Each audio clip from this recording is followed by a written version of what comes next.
From America's heartland, it's Prodigy Bowlers Tour, celebrating junior bowling and elevating junior bowlers. Today, episode 158, the 2024 Kansas City Open January Point Tournament. 5 players have qualified for the TV finals, but only one can become the Division III champion today. Here are our finalists. Qualifying 5th is Gage Wilkins of Blue Springs, Missouri. He'll face the 4 seed, Alina Miller, the granddaughter of Lee Miller, the KCO chairman. The winner will face the number 3 qualifier, Connor Nolan of Lee Summit, Missouri. That winner will advance to face the number 2 qualifier, Peyton Tryon of Liberty, Missouri. And that winner will bowl for the championship against tournament leader Damian Burns of Easton, Kansas, making his first appearance on Prodigy today. That's our field at the KCO. One of these 5 young players will be crowned a champion in Division III today and will sign the coveted trophy pin on Prodigy Bowlers Tour. Happy New Year to you from Lawrence, Kansas and Royal Crest Lanes, where we have returned for the second time this season, this time for the Kansas City Open's 2024 January Point Tournament. Like in all KCO point tournaments, players in 5 average-based divisions went to the starting gate early in the morning to bowl 6 games of qualifying, 3 games in the morning and 3 in the afternoon. Today, we're featuring the players in Division III. That's the group with averages between 160 and 179. They'll bowl handicap, getting pins equal to 90% of the difference between their average and the top of their division, or 179. One thing different about the January and February KCOs is that they are often dominated by kids from Missouri, as Kansas high school bowling starts this week. So depending on whether a Kansas kid's high school starts practicing before or after this KCO event, they may or may not be eligible, as Kansas high school bowling has a rule that prohibits high school bowlers from participating in league or tournament competition while the high school bowling season is underway. And as it turns out, we actually have a couple of Kansas kids in our 5-player stepladder today, but neither one of them is in high school yet, so the restrictions don't apply to them. And the Missouri kids are under no such restrictions because bowling is merely a club activity in the Missouri high schools that actually have high school bowling, while bowling is a varsity sport in Kansas. Well, here's how the qualifying round went down in Division III. Connor Nolan was the early leader after the morning block was completed. Damian, Peyton, and Gage were bunched together close behind the leader, and Quinlan Davis rounded out the top 5. Grace Ryder was knocking on the door in 6th, and Alina Miller was on the outside looking in. A pretty large field in Division III this month, as 30 kids went to the starting gate this morning. You may recognize some of these names, as several of them have made appearances on Prodigy. Then, as the afternoon block unfolded, the picture became a bit clearer as the players shifted positions and our 5 finalists nailed down their spots in the stepladder. As you can see, Damian Burns made the big move with a 659 series to seize the lead, but Peyton Tryon and Alina Miller made a big push in the final game. And you see the scores of the rest of the field as the qualifying round came to an end. But it's these 5 players who comprise our stepladder finals, with the 5th place qualifier meeting the 4th, and each player then advancing up the stepladder as long as they keep winning, with the winner of the final match against our tournament leader being crowned the Division III champion. So let's pop open a bottle of bowling bubbles and see who's got the Midas touch today. In our first match, it's the number 5 qualifier, Gage Wilkins of Blue Springs, Missouri, against the number 4 qualifier, Alina Miller of Paola, Kansas. As I mentioned at the top of the show, Alina is the granddaughter of Lee Miller, the chairman of the Kansas City Open.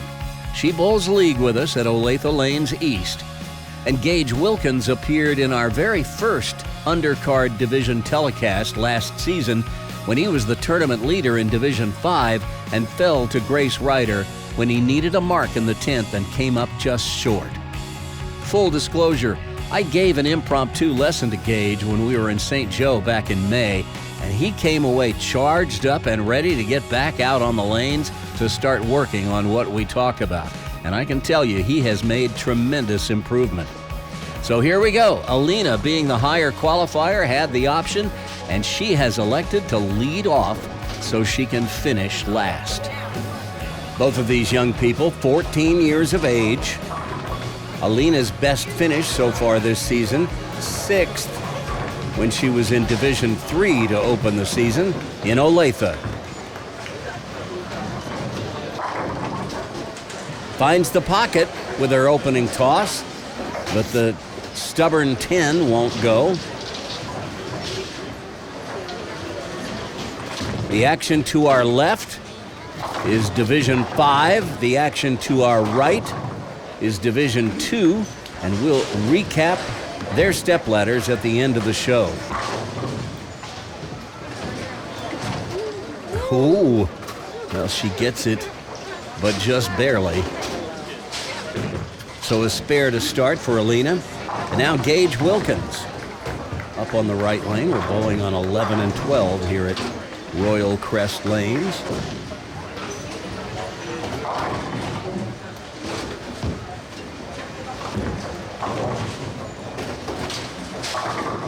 And Gage plants one right in the pocket to start his match.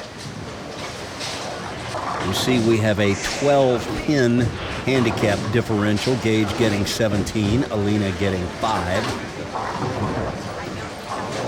Gage throws it over about 13 at the arrow, is out for about 9 at the break point, and that's 10 back.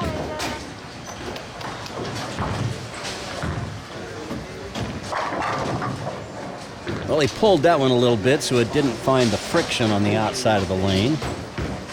And so it never quite finished the way he wanted, so he leaves a 10-pin just as Alina did on her first toss on the left lane.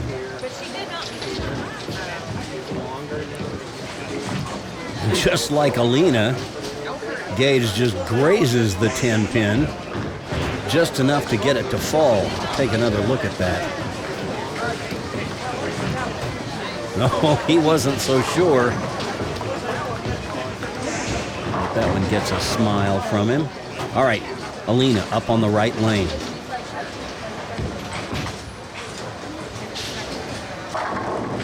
And just like Gage before her, she finds the pocket on the right lane. So you see we've added their handicaps into their score right there in the first frame, so you don't have to keep track and do any addition. Alina, straight up 10.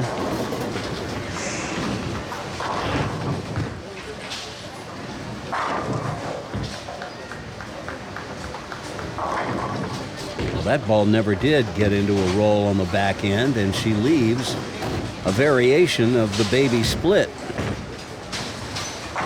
We call these types of splits the baby split because you convert it by having the ball touch both pins. In this case, put the ball right between the 4 and the 5. It'll just get both of them. But there's not a whole lot of margin for error here. Oh, but she gets it done. How about that one right there? That ball had to cover a little extra ground at the very end, but she measured it perfectly. Watch this. She plays it off the second arrow. Right here, it doesn't look like it's going to get there, but it finally does, and a spare for Alina.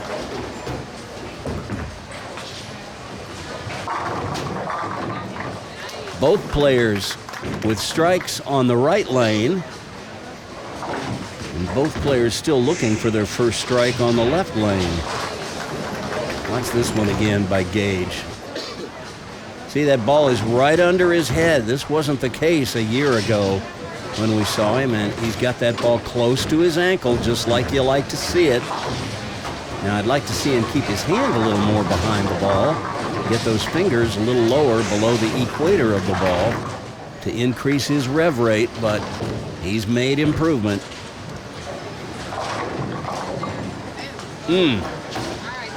Well, now we're going to see another variation on the baby split, the 2-7 with company. A couple of ways to make this. We recommend putting the ball right there on the left side of the 2-pin. The 2 will get the 5. The ball will deflect to the left and hook on into the 7. Just like that. So both players with a split conversion so far. Both of them making a version of the baby split on the left lane. Boy, again, he sent that one way out to the right, but he threw it slow enough that it had an opportunity to get back. All right, Alina. Yeah, she pulled that one. It was left off her hand, and for the first time, a non-strike on the right lane.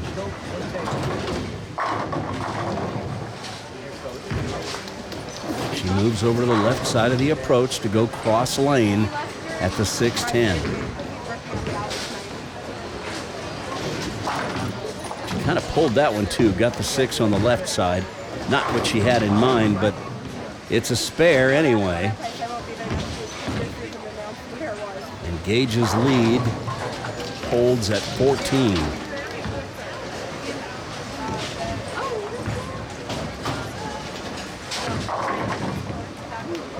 Once again, her ball is just not finishing on the left lane like she'd like. It deflected to the right around the 5. Nearly had the 5-7, but the 7 went out late. And she ends up with just about the easiest spare there is, the 5-pin. I would expect her to make this without any issues. And there it is.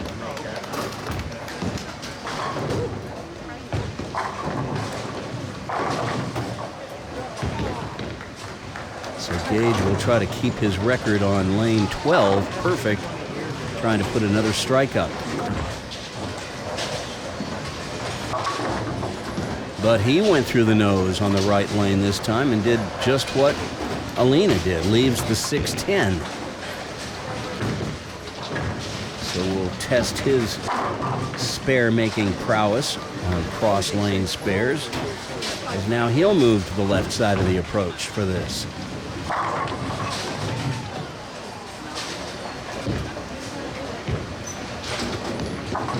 Oh, but he chops the 6 off the 10.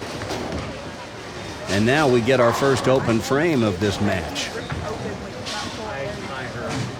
And at the halfway point, Gage leads by 2.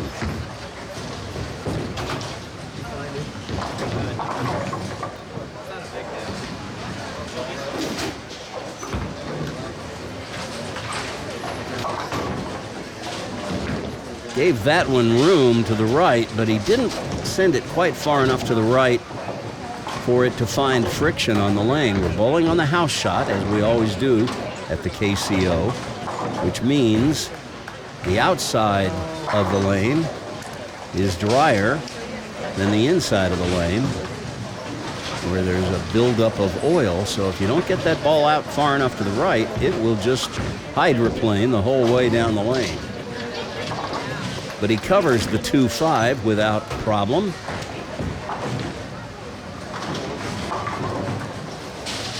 But now Alina with an opportunity to put a double up on the board and move out ahead for the first time in the match.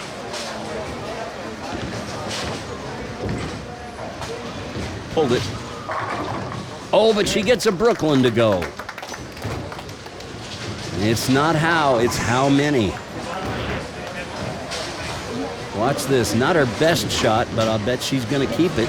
She won't give it back. There it is on the left side of the head pin. This will be a Brooklyn solid strike. She would love to get another one right here. Oh my goodness. She actually sent that one a little farther to the right. I thought it would come charging back. But again, her ball is just not finishing on the left lane the way she'd like. That ball deflected and sent the 5 in front of the 8 and the 6 in front of the 10. And now she has the virtually unmakeable 8-10. Just go for one. Maybe you get lucky and something will bounce out of the back.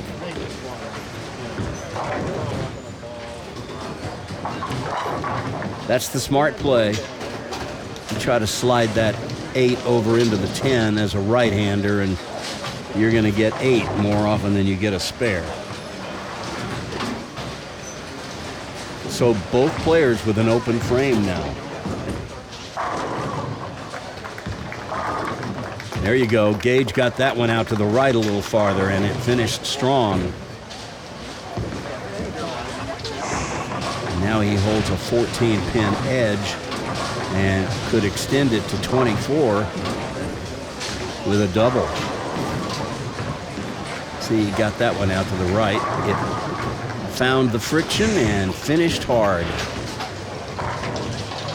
Double would be huge. But he moved left on that lane and threw it a little farther left than he would have wanted. Now we have him tying his shoes after it was pointed out to him that his shoes were untied.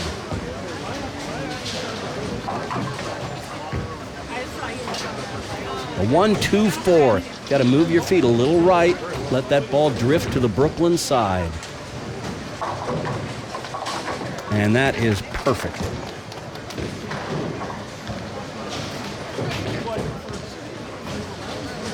So it's still a 14-pin lead for Gage. And Alina needs to bounce back off that open frame and put a double up here in the 8th and 9th. Oh, man. You can't throw it any better than that. The stone 8. One true tap in bowling.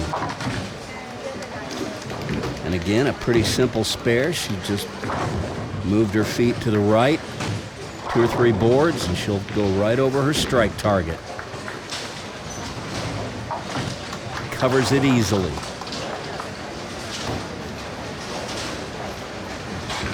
So who's going to step up in the 9th and 10th? Alina's going to need to pick up a double somewhere just to get in this thing.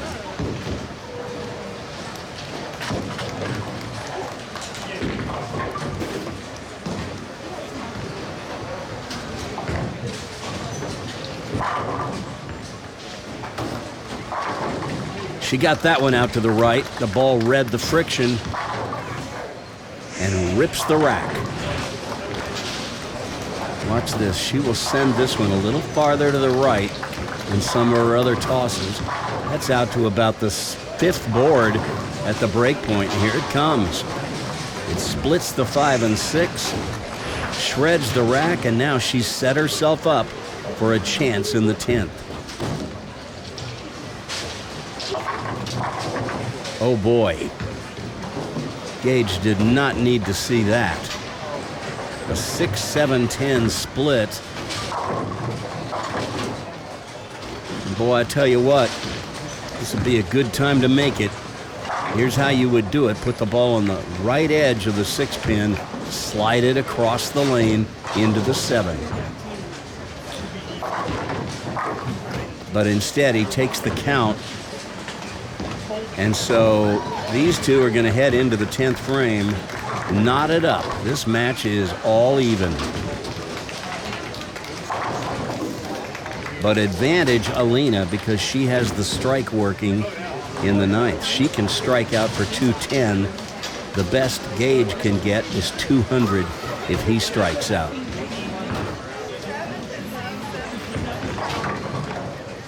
A thin hit. Not what he was looking for. And a cluster that can be challenging at times. The 2, 4, 5.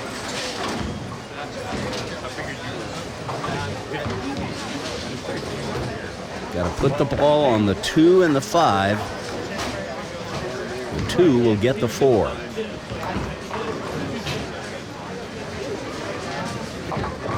Oh, he just splits him right down the middle. If he had chopped that, he really would have been in trouble here. But as it is, he can strike for 190. That would force Alina to get the first strike in the 10th to beat him in regulation. She could go spare strike for 190, and we would head to extra frames.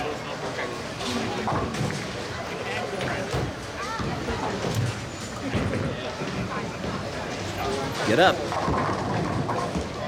6. That'll give him 186. So Alina needs to fill 17 in the 10th.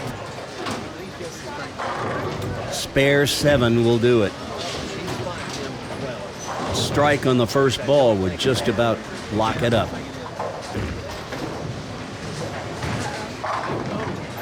Boom! So Alina steps up in the clutch in the 9th and 10th. We'll take another look at this one. Not quite the shutout ball. Right over 10. She gets it off her hand well, and that ball is planted in the pocket. So now she just needs 4 on this ball.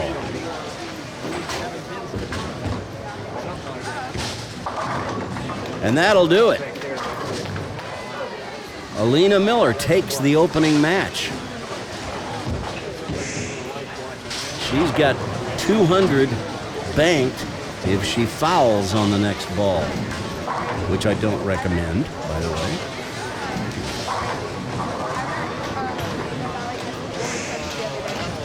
That is clutch bowling right there.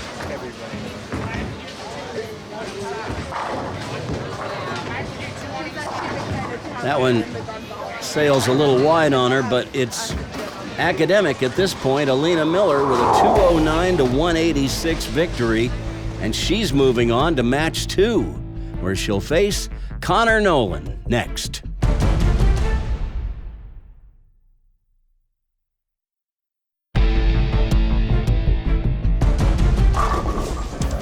So in our first match of 2024 on Prodigy Bowlers Tour, Gage Wilkins showed improvement over his last performance on the show, and he could have won the match if not for a couple of open frames, including one that couldn't have come at a worse time than it did in the 9th. But he has enough to build on to have confidence moving forward, and I have a feeling we're going to see him again. And in her first appearance on Prodigy, Alina Miller finished with strikes in the 9th, 10th, and 11th to make a close match seem like more of a runaway than it actually was. But that's a sign that Alina's got the ability to make clutch strikes when she really needs them. That's a great knack to have in our sport. So, it's Alina Miller who's moving on to match 2, where she'll now face our number 3 qualifier, Connor Nolan. Connor hails from Lee Summit, Missouri, where we're discovering that there's quite a collection of youth bowling talent coming out of that area. Connor bowls with such players as Nolan Nash, Eli Clinklin, Dylan Pollard, and the Hill sisters, Hannah and Haley. Connor's just getting started, having only taken up bowling about a year ago. But as you're about to see, he has loads of potential. And Connor, with the option, has elected to finish first, so Alina is going to lead off.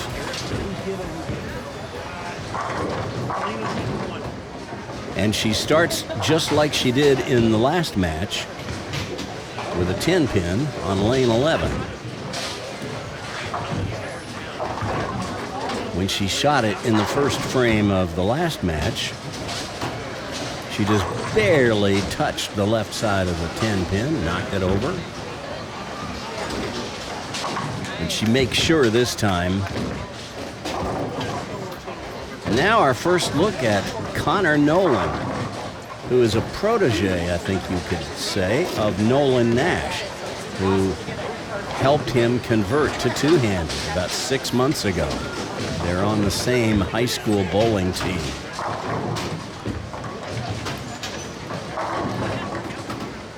Little high, leaves the 4. Just a 1-pin handicap differential in this match. Connor will be spotting Alina 1 pin. Alina gets 5, Connor gets 4.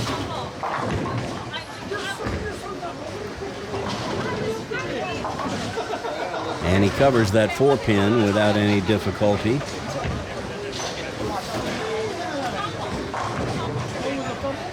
He started bowling at the age of 16. He's 17 now.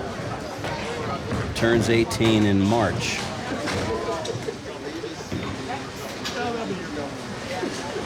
Now, bowling high school in Missouri, it's just a club activity in Missouri, so the Missouri kids are under no restriction that would limit their ability to participate in tournaments like the KCO or in league during the high school bowling season. Wow! Any questions about that one? He shreds the rack. Watch the 5 pin, the one in the middle of the rack. It'll take off and fly over to the 7 pin. Wow. All right, Alina, you're going to have your hands full this match. But she gets a strike of her own, kicking out that corner pin at the very last instant. Watch it again, a 5-step approach. You know, she's got her grandpa Lee as a coach. And Lee tends to coach the little kids in our league. And I know he had something to do with that straight arm swing of hers. It's kind of a hallmark of the kids he coaches, is they learn to swing it straight, which is a great trait to have in our sport. A straight arm swing will cover up a lot of other faults. And Alina doesn't have that many faults to cover up, so she's got a chance to be pretty good as she gets older. There's a spare strike, spare start. Of course, you see that we've added their handicap pins into their score in the very first frame, so you don't have to add it yourself.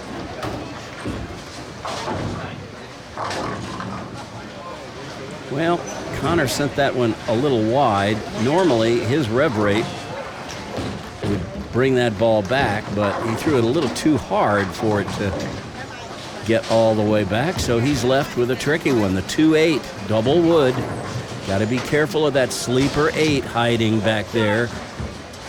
Ball's got to hit it face square on. Just like that. Right-hander can also hit it slightly on the right, but you cannot let that ball cross the center of the front of that front pin, or you'll send it to the right of the sleeper 8. He covers it perfectly. And we've got a 1-pin match.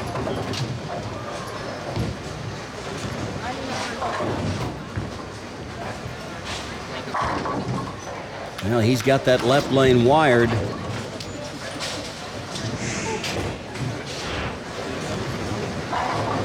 See that one again. Over 12. Up the arrows out to about 6 or 7 at the break point. And see you later, pins.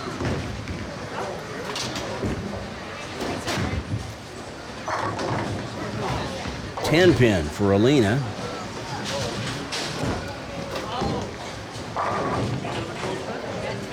She's 2 for 2, batting 1,000 against the 10 pin so far in the step ladder. See if she can make it a third time. Cross lane.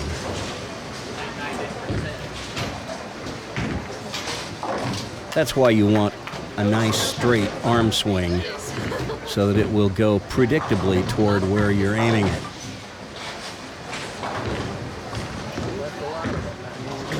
This match is all even. Pulled it. Oh, but it held in the oil, and she very nearly carried a strike. But because she crowded the head pin just a little bit, the ball went through and took the 5 right off the 9. In a normal perfect strike, the ball hits 4 pins. It hits the 1, 3, and the 5 and 9. But her ball tore through the rack with no deflection and chopped the 5 right off the 9. Easy spare. Just move your feet about 2 or 3 boards to the left, throw it over your strike target, and you'll make the 9 pin. But now Connor Nolan with an opportunity to extend his lead to 11 if he can catch a double here in the 5th frame.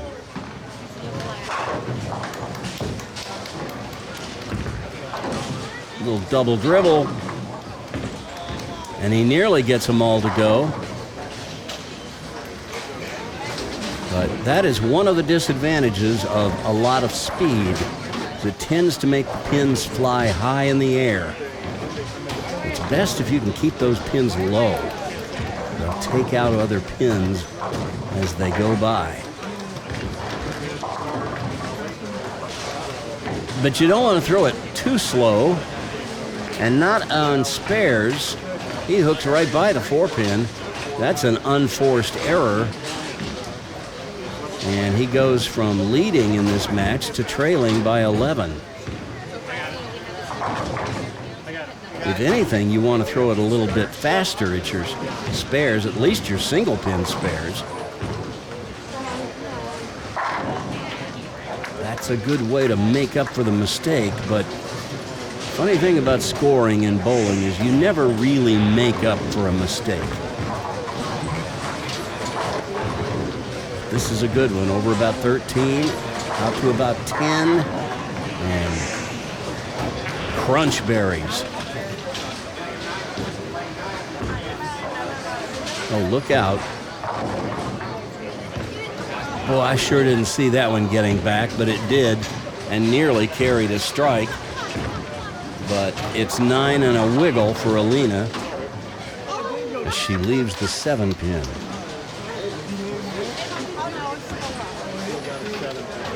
Like with the 10, you move to the opposite side of the approach, go cross lane. Oh, but just like Connor before her, she lets it slip by on the left, and there's an open frame. Tightening the match, just 1 pin separating these two.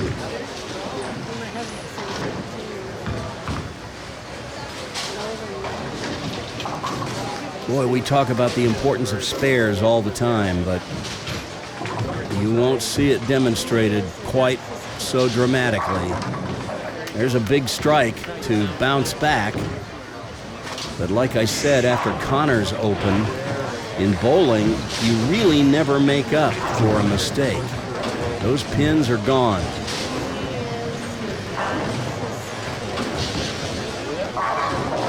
Oh, she slammed the pocket that time.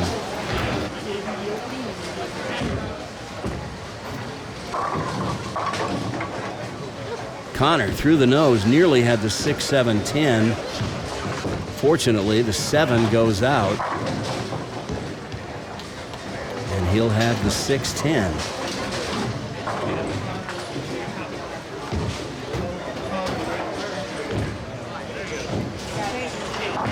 And covers it.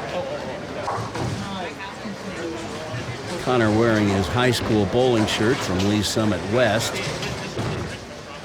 The Bowler you see over on 13, that's Aiden Mercer. That is Connor's stepbrother. And he kind of got Connor into bowling.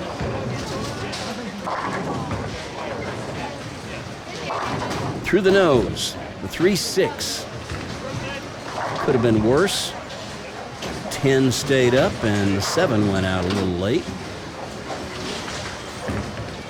This a much more manageable spare.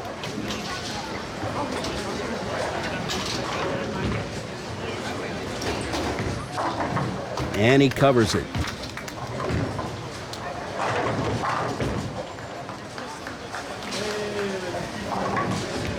So Alina wants to be an FBI agent when she grows up.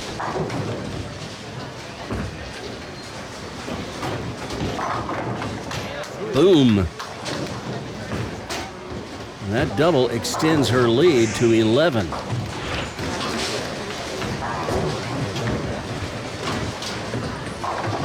Love that arm swing. Straight back, straight through.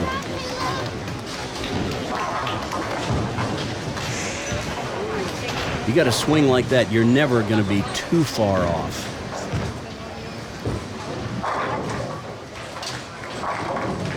And she rips the rack. 3 in a row. We call it a turkey in bowling. And she just extended her lead to 21 pins, moving into the late frames. She got that one a little wider than she would have liked, but it read the friction and came charging back and tore through the pins. It's a strike. Look out. A little more pin action is always helpful. It's a 9 count for Connor instead of an 8. And Brent Whitesell, the KCO board member who's functioning as the official observing this pair, will have to correct the score on the overhead scoring. It scored it as 8.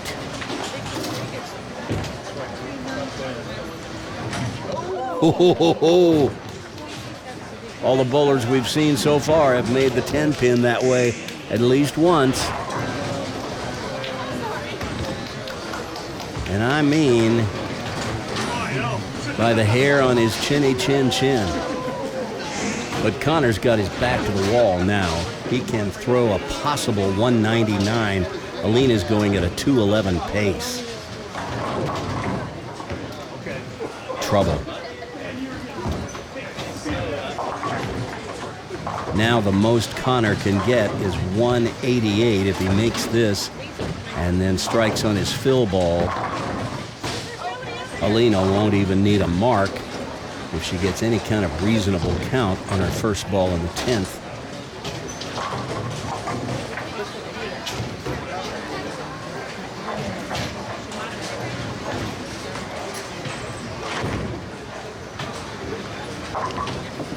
There's a cover on the 8 pin. So a strike here on the fill would give Connor 188. Alina is sitting at 171 if she throws the next 2 balls in the gutter, which I don't think she's going to do.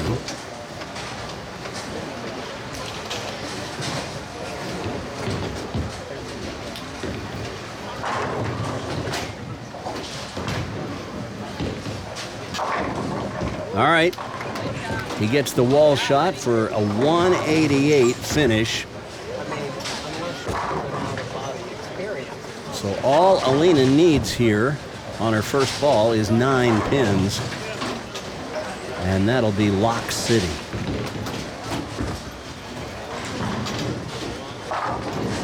And once again, Alina Miller steps up in the late frames and throws a string of strikes to put the match away.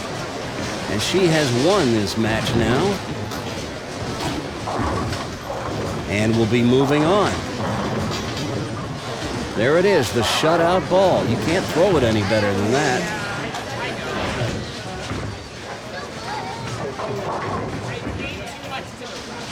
How about another one? All right, a 6 count. So she's now got a possible 217 if she converts the 2-4-7-8 here on her fill ball. Here's how you do it. Put the ball pretty solid on the 2-pin. You want to cover the face of the 2 so that you'll get the 8 and hope that the 2 gets the 4 and the 4 gets the 7.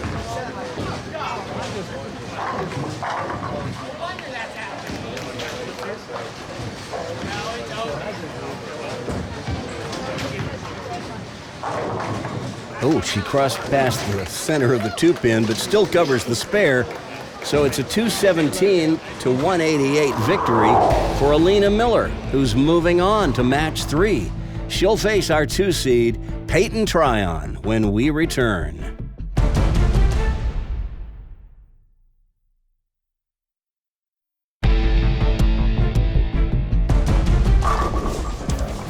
Well, 2 matches, 2 wins for Alina Miller, who just keeps stepping up when it counts at the end of her matches. But I'm sure you see what I saw in Connor Nolan, a young man with a lot of potential. It's hard to believe that he's only been bowling a little over a year, but I think there's every reason to believe he has a very bright future in bowling if he keeps at it. But on this day, it's Alina Miller who had the right stuff to take match 2, and now she's advancing up the stepladder to meet our number 2 qualifier, Peyton Tryon. Peyton's other appearance on Prodigy came in May at Revolutions Lanes in St. Joseph, Missouri. Peyton won his first match that day against Jacob Smith and then fell to the eventual champion, Kelly Kritzler. To be honest, Peyton would probably be the first to admit that he has not had a great start to his 2023-24 season, as his best finish thus far was 18th in Gladstone back in October. So no matter what happens, Peyton will enjoy his best finish of the season today. And Alina, well, she's just looking to keep her momentum going and keep on keeping on. Peyton, the lone lefty in our field. Starts with a solid strike. That's the way you like to start, that's for sure. Take another look at that opening toss. Peyton with a 5-step approach. Pretty standard. At the release, you see he's got that ball. Not only is it below his head, it's actually a little inside it. Look how close it is to that slide ankle. You can't get much closer than that without hitting it. And believe me, you do not want to hit your ankle. Oh, you will remember that. But that's as good as you can do right there. All right, Alina.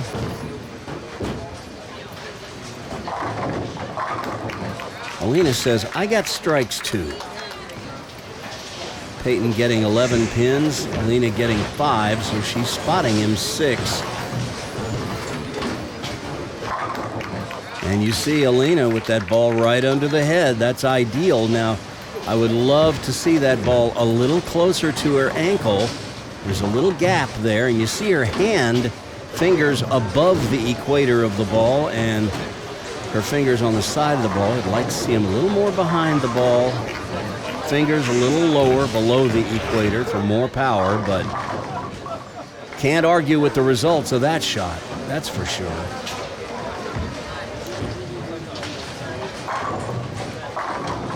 Oh, and that was a pretty good toss as well. Just a fraction high.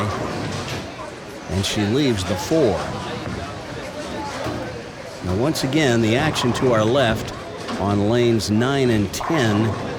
That's the Division 5 group. The action to our right on lanes 13 and 14. That's Division 2. And we'll recap the results of their stepladder finals when we get to the end of the show. Oh my. Well, I didn't see that coming. Alina whiffs the 4-pin. That is an unforced error for sure. And she just hands Peyton a bigger lead. 18 pins now. Peyton ahead in the match.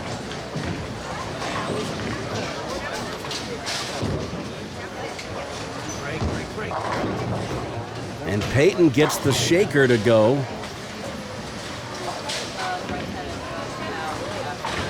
Gotta like that one. Here it is again. Keeps that ball nice and close to his side. And as long as he can stay a little bit more behind the ball, he can run up some scores. It's when he gets around the ball a little too quick that he struggles. Oh man, he stayed behind that one, but it looked like he hung in the ball a little bit. You saw that loft at the end, but it made the ball skid just enough that it held pocket. And Peyton is off and running with a turkey right out of the gate. You see that we've added his 11 pins of handicap in the first frame. We do that with all the players. Oh! Tell you what, Alina has had a few bad breaks today. That could have been a strike. Looked like she was going to trip the 4-9. The 4 came out, but the 9 refused to cooperate. So she will have a single pin spare. Move her feet, couple of boards left. Throw it over your strike target. Easy peasy. Well, Alina not only bowls, but she also plays basketball. She's in the band at school. She does cheerleading and track. So she's an all-around athlete and talent. She also plays 4 instruments: the flute, the piccolo, the bassoon, and the sax. And look what she does to the pins. Hey, it doesn't matter if they all fall down one at a time as long as they go, right? Watch this. Talk about a light shaker. Right over 10. Gets it out to about 7 or 6 even. And the 7, 8 are the last ones to go. Love it. It's another good one. Just a little flat at the end. It didn't keep climbing. And when that happens, the ball is likely to deflect a little bit more. And that's what happened. Since the 4, around the 7. Boy, big loft that time. But a spare.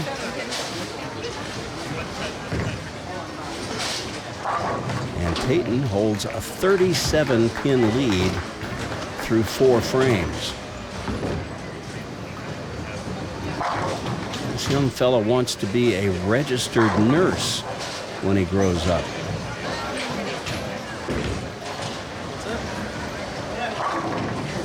Another 7-pin.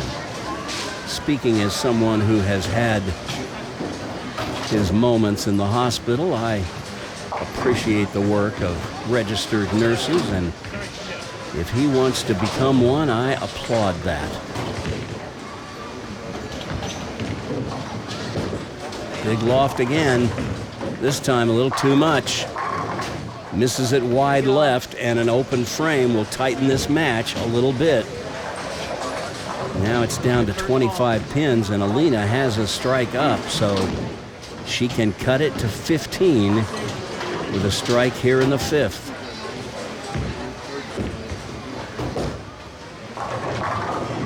And she does exactly that.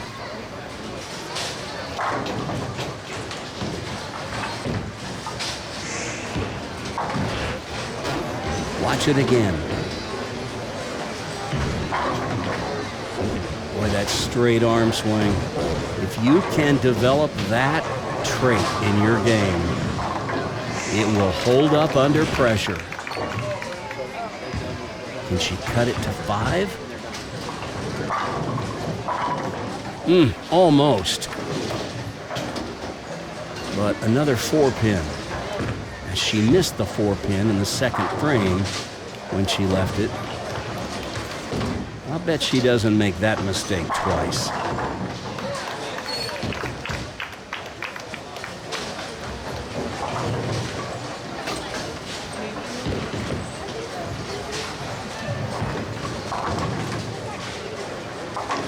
got it.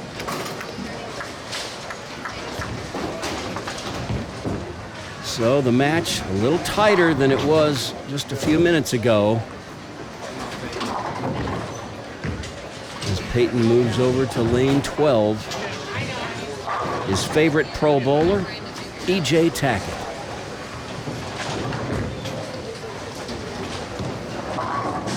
Oh man, that one drifted a little high. I wasn't so sure about it. But he trips the 6, the bowler's friend. If you're right-handed, it's the trip 4. Watch this. The ball will just climb a little higher than he would have liked. But the 3-pin, the third one from the right, it'll go to the right wall and come back and slip between the 6 and 10. And it does the damage. Now he can extend his lead with another strike. Well, that's what happens when you don't get that wall action with the 3-pin. It comes off the wall all right, but it gets the 10 but doesn't quite reach the 6.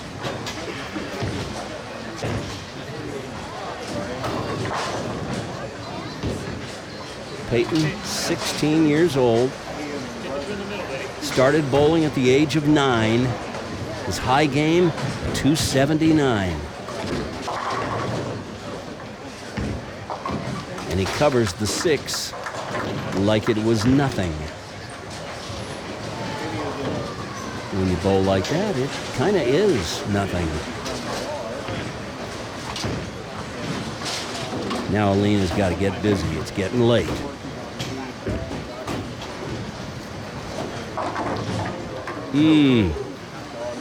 That one gets away from her a little bit, goes high, nearly had disaster staring her in the face with the 6, 7, 10.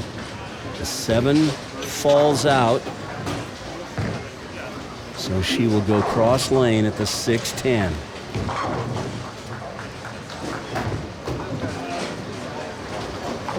Oh no. And another mistake. And you gotta wonder if maybe she's just running out of gas. Alina has been fighting a knee injury for a while.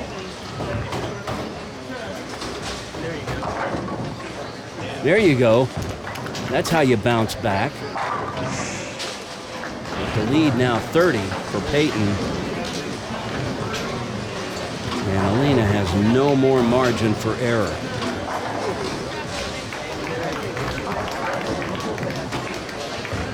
That one sat in the oil. She pulled it a little bit, but it worked out.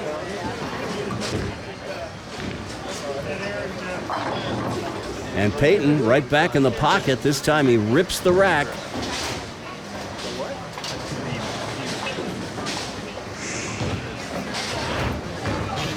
We'll watch that one again. Kind of hits the half pocket. Watch it. Stays behind it pretty well. Over 10 at the arrows, out to about 5. Half pocket, but it drives through and gets the 5. And that's what you're looking for.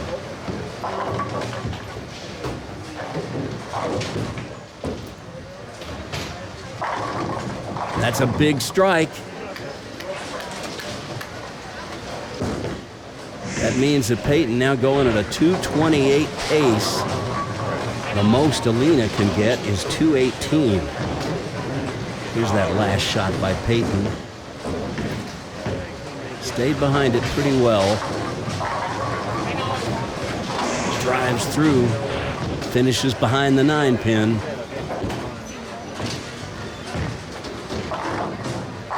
Oh man, just a little high.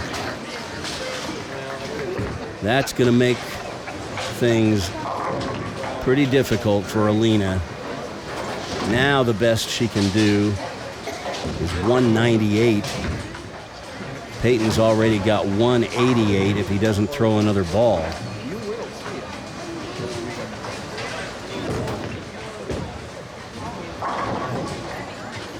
Uh-oh.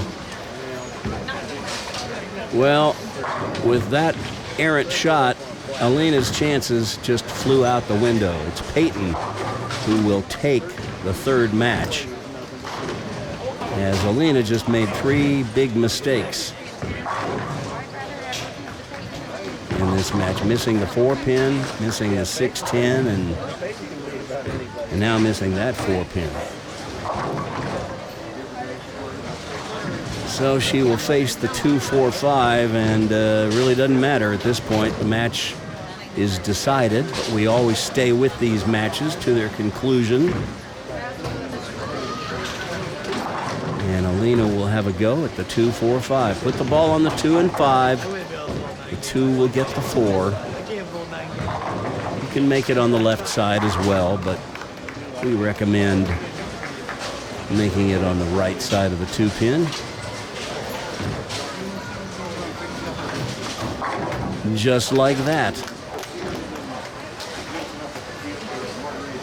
So a possible 176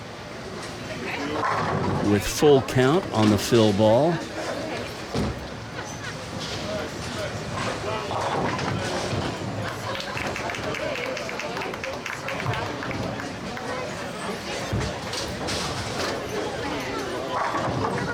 Not the way she wanted this match to end up, but she can't be too disappointed with her performance today. She won 2 matches, and she was just hoping to add a 4th title to her resume, but it's not going to happen today. Big loft. And he kicks out the 7.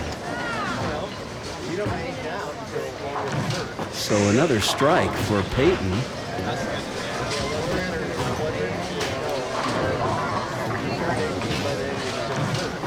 See how that ball is going up in the air when it comes off his hand. I don't really like that. He got away with it that time, but in the modern game, we like to see that ball come down smoothly. Well, he's just throwing his spare ball here. And I don't know if that big loft is happening because he's holding on to the ball with his thumb. You like to keep a relaxed thumb so the ball can come easily off your hand, but you want that ball coming in at a shallow angle to the floor, like an airplane coming in for a landing. But there he covers the 1-3-6-9, and that's a 234, and that'll win a lot of matches at the KCO. So congratulations, Peyton. He is moving into the championship match, where now he'll face our tournament leader, Damian Burns, for the title.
So it took a lefty from Liberty to stop the Alina Miller train.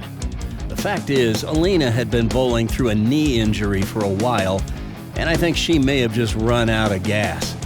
3 open frames didn't help, that's for sure. But she's got to be pleased with her performance today. She won 2 matches in the stepladder finals, so I would imagine that'll be a nice boost for her confidence going forward. I know her family is proud of her. But it's Peyton Tryon who took match 3, and now he finds himself right where he hoped to be, bowling for the title against our tournament leader, Damian Burns of Easton, Kansas. Like Peyton, Damian will post his best finish of the season thus far, regardless of who wins, as his best so far this season was 22nd in Olathe back in September. But both of these young fellas put up big games to close out qualifying and secure their spots in the championship round. One of them is about 20 minutes away from claiming a KCO title and signing the coveted trophy pin for the first time. Peyton is 16 years old. Damian, at whom you're looking, is 14. He will turn 15 next month in February.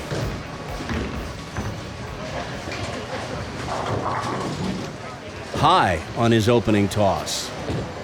Leaves the 3-6-10. He lists Packy Hanrahan as his favorite PBA player. And when asked what he wants to be when he grows up, he says, a doctor. So one of these players wants to be a doctor, the other wants to be a registered nurse. So if you're not feeling well, these are the 2 you want to go to. A spare in his first frame. You see there's a 10-pin handicap differential. Damian is spotting Peyton 10 pins. As Peyton has 11, Damian has 1 in handicap. All right, Peyton's opening toss in the championship match. Pulled it. Goes right through the nose. That could have been most anything. But he leaves just the 2. Peyton said he got started bowling when his baseball coach bought the whole team bowling balls. How about that? And his best moment in bowling? When he shot 279 in a sports shot league. That's pretty juicy.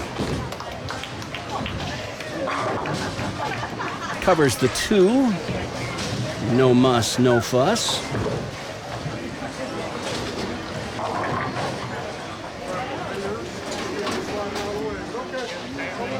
Interestingly, Peyton also says that he can bowl both one-handed and two-handed. And yet, as you can plainly see, he has opted for one-handed in tournament competition. So he must have greater confidence in his one-handed skill.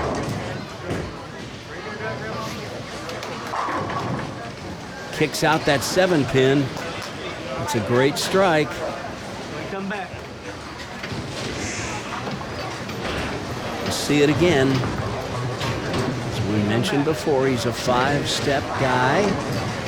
Nice slide. Look at how straight his slide foot is at the foul line.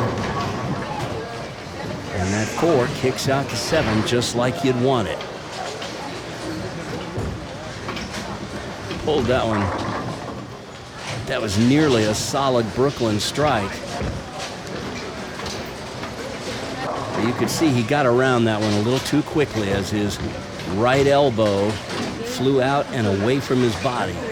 You want to keep that elbow in tight as long as you can. That keeps your hand behind the ball. Same thing happened on the spare shot.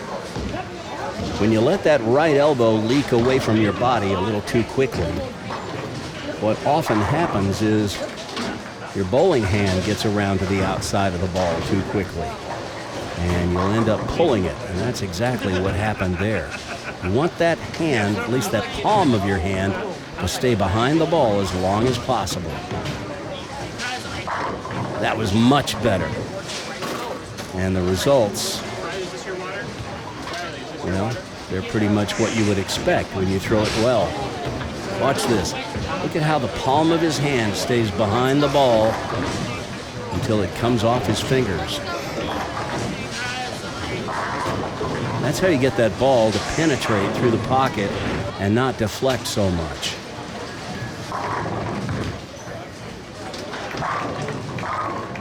Peyton with another solid strike. So he starts spare, strike, strike. Watch it again. Keeping his hand behind the ball is a key to Peyton's game as well. And you see he lifted straight up the back of the ball there.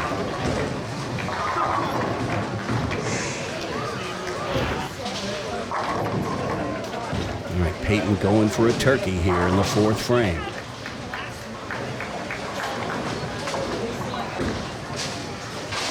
Love the way that one came off his hand, and look at how it mixes the pins. Oh my goodness. He's got it going now. Nice slow start to his walk to the foul line, and he was right behind the ball that time. He loved that one. As well he should. All right, Damian, got a strike working. You can cut into his lead.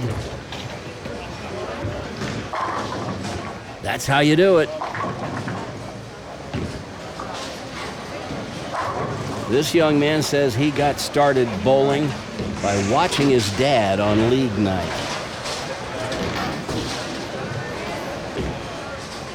That ball right below his head at the release point. That's what you like to see. Now, I would also love to see him close the gap between his ankle and the ball. You've got about 4 or 5 inches there. And he would have more leverage and more accuracy if that ball was just a little closer to his ankle. But again, you hit him there with that kind of rev rate, they're going down. Oh, and I don't know how that 5-pin missed the 7. We call it the swishing 7 when the 5-pin slides over to the 7 but misses it in the front. But an easy spare. Should be easy anyway. We have seen a couple of left side spares missed today on the show. Oh, get up. Oh, it just barely did.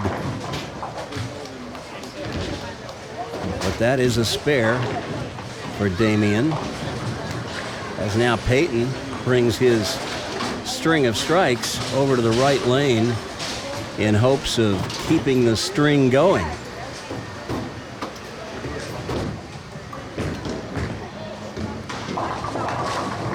Oh, another solid one. You start a match with a spare and then a 4-bagger while your opponent struggles to string strikes, and well, that puts you in a commanding lead. The big loft that time. Delays the hook. And that was solid as you get.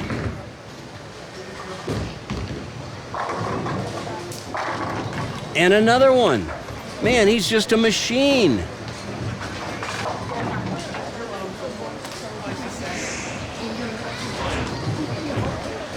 Watch him again. Most of these have been solid. The big loft again. That ball's down about 5 at the break point, and it just plows through the pins. That's 10 in the pit.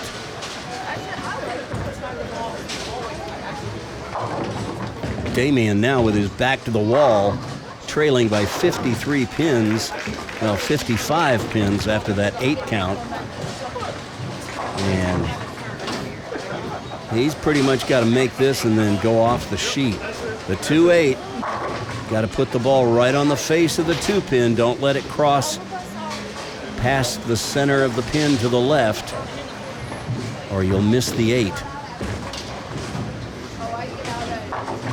but that's perfectly done right there.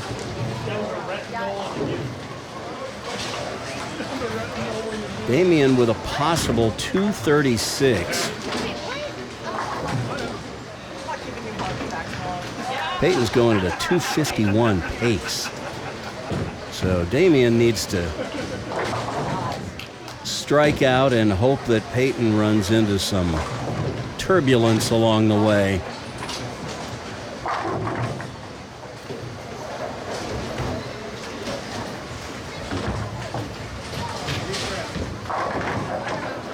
Oh, man.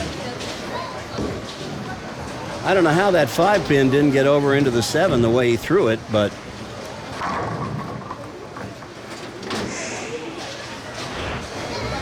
let's watch his footwork on that one. 5-step approach. He's a planter, not a slider. It's that half pocket, that 5-pin, trying to get over to the 7, but just won't do the job. Covers the spare, but now he's in big trouble. The best he can do is 225. And as I mentioned earlier, Peyton going at a 251 pace. And when I say pace, I mean if he goes spare strike the rest of the way.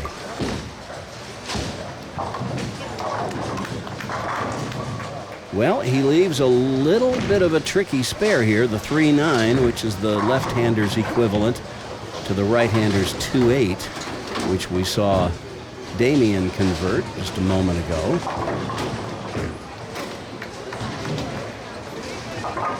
And he just barely got it. He threw his spare ball at that. I recommend usually throwing your normal strike ball at double wood. That way, if you do hit on the left side of the 3-pin for a left-hander or the right side of the 2-pin for a right-hander, at least the ball can hook through and get that back pin. But he comes right back with a solid strike in the 8th. And I think he's surprising himself. Somebody just called out to him and said, "You okay?" Oh, he's okay, all right. He's more than okay. Oh, he knew this was good as soon as it came off his hand.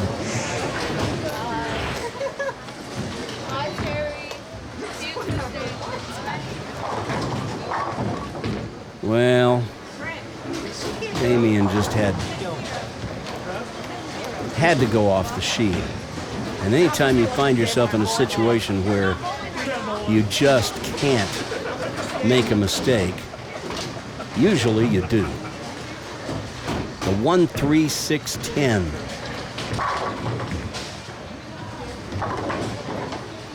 And he leaves the 10 standing. So Peyton's lead grows to 69 pins as we enter the 9th frame. So I think it's safe to say that Peyton is in the driver's seat.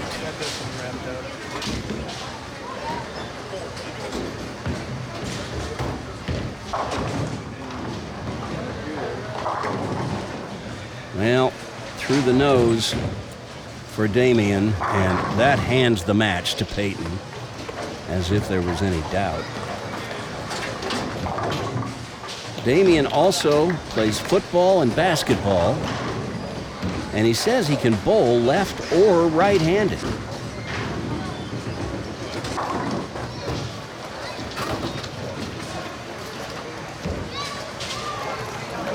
That's pretty good. Well, I used to be pretty good right-handed, but left-handed, not so much. I could barely hold the ball with my left hand. Peyton gets a 2-frame victory lap.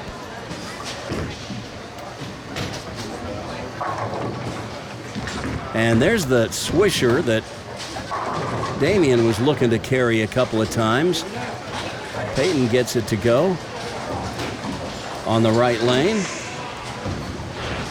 Watch it here. The 5-pin will get over and get the 10 as we watch his footwork. Little drift to the right. See how his foot ends up perpendicular to the foul line. Actually pointed a little to the right, which for a left-hander is great.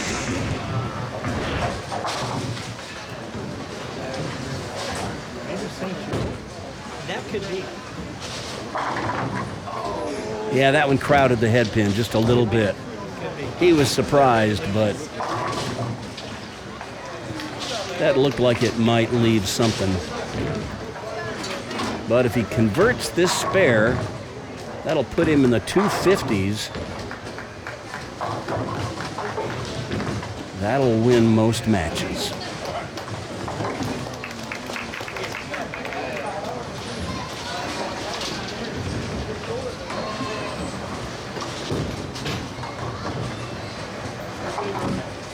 Takes down the 8-pin. He's going to be in the 250s, 258 if he strikes on this final ball. And he didn't really break much of a sweat today. Bowled really well against Alina in match 3, and he never gave Damian a chance. Wow, 258. That'll do. Makes that final ball once again.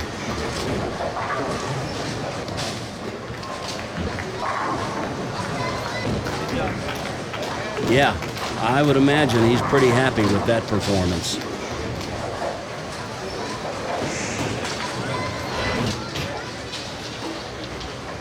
Damian will finish it out.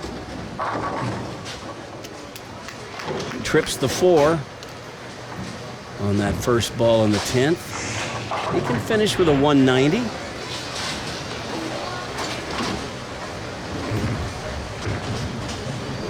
I love that compact swing. I think that's actually important for a two-hander. Davis Best, who you've seen on the show, has a very compact swing. And he's a two-hander. And boy, can he really rev it up and string the strikes. Damian with a couple of strikes here in the 10th. And how many times have I mentioned that the strikes just seem to come easier once the match is out of the wood.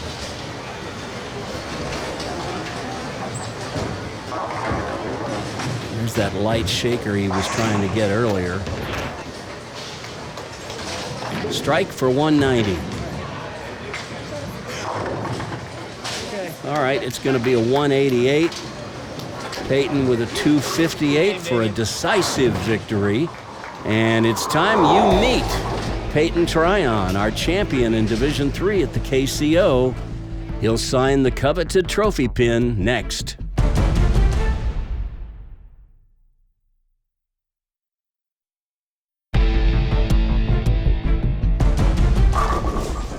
Well, that's how you go out there and win a championship. Peyton Tryon threw a 5-bagger from frame 2 through 6, putting Damian Burns in trouble almost before he got his shoes tied. And Peyton capped it off with a total of 8 strikes to leave no doubt. Damian only made a couple of mistakes, but when your opponent is throwing a little 247 scratch at you for a 258 net, you have precious little room for mistakes. You could see it in Damon's body language at the end. He knew the score and felt the pain that defeat can deal. But Damian has talent, and if he'll just keep working at it and believing in himself, I'm sure he'll be back. But this was Peyton Tryon's day. In his final game of qualifying, he put up a 246. Then in his 2 stepladder matches, he dropped a 234 and a 258 in the title match. If you're going to win, you might as well win convincingly. And Peyton did just that. So I'd say it's high time you hear from this young left-hander. Well, well, well. Look who finally made a trip to the winner's circle. It was our left-hander for the day, Peyton Tryon. Here, try this on for size. You get to sign the coveted trophy pin. But I want to find out from you, how'd you do it today? Because you came out here just with both barrels loaded and guns ablazing. I mean, you just had everything going for you. I just was taking it one frame at a time, and any frame that went bad, I just ignored it and moved on to the next frame. Those are words for anybody to live by on the bowling lanes. You bowled great all day. And here you were just unstoppable in the championship round. Congratulations. Thank you. And of course, you know what this means. It means that you have punched your ticket to the Prodigy Tournament of Champions at the end of the year. That'll be 1 week after Father's Day in June at Olathe. And as a formality, you need to sign the coveted trophy pin.